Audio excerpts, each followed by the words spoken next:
Hi ಎಲ್ಲೋ ನಮಸ್ಕಾರ. ಇವತ್ತು simple ಅಂದರೆ ಸಿಂಪಲ್ ಆಗಿರೋ ಒಂದು ಟೊಮೊಟೊ ಚಿತ್ರಾನ್ನ ಮಾಡೋಣ ಬನ್ನಿ.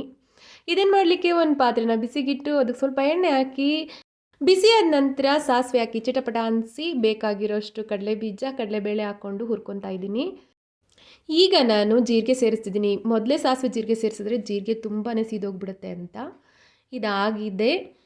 ಕಂದು ಬಣ್ಣ ಬಂದ ನಂತರ ಇದಕ್ಕೆ ಈರುಳ್ಳಿ, ಹಸಿಮೆಣಸಿನ್ಕಾಯಿ, ಕರಿಬೇವಿನ ಸೊಪ್ಪು ಒಟ್ಟಿಗೆ ಸೇರಿಸ್ಕೊಂಡು ಹುರಿಸ್ಕೊತಾ ಇದ್ದೀನಿ. ಈರುಳ್ಳಿ ಅರ್ಧಂಬರ್ಧ ಬೆಂದ ನಂತರ ಹುಳಿಗೆ ಬೇಕಾಗುವಷ್ಟು ಟೊಮೊಟೊ ಸೇರಿಸ್ಕೊಂಡು ಸ್ವಲ್ಪ ಉಪ್ಪನ್ನು ಸೇರಿಸ್ಕೊಂಡು ಚೆನ್ನಾಗಿ ಬಾಡಿಸ್ಕೊತಾ ಇದ್ದೀನಿ. ಈಗ ಇದಕ್ಕೆ ಇದ್ದರೆ ಹಸಿ ತೆಂಗಿನಕಾಯಿ ತುರಿ 1 ಸ್ಪೂನು ಸೇರಿಸ್ಕೊಳ್ಳೋದು, ಇದೇನು ಆಪ್ಷನಲ್ಲು. ನಂತರ ಚಿಟಿಕೆ ಅರಿಶಿನ ಸೇರಿಸ್ಕೊಂಡು ಚೆನ್ನಾಗಿ ಹುರ್ಕೊಳ್ಳೋದು. ಈಗ ಗೊಜ್ಜು ರೆಡಿಯಾಗಿದೆ. ಇದಕ್ಕೆ ಉದುರುದ್ರಾಗಿ ಮಾಡಿಟ್ಕೊಂಡಂಥ ಅನ್ನವನ್ನು ಸೇರಿಸ್ಕೊಳ್ಳೋದು.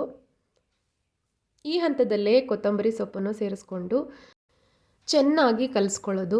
ಉಪ್ಪು ಬೇಕಂದರೆ ಈಗ ಚೆಕ್ ಮಾಡಿಕೊಂಡು ಉಪ್ಪನ್ನು ಸೇರಿಸ್ಕೊಂಡು ಚೆನ್ನಾಗಿ ಕಲಿಸ್ಕೊಂಡ್ರೆ ರೆಡಿಯಾಗುತ್ತೆ ಟೊಮೊಟೊ ಚಿತ್ರಾನ್ನ. Thank you.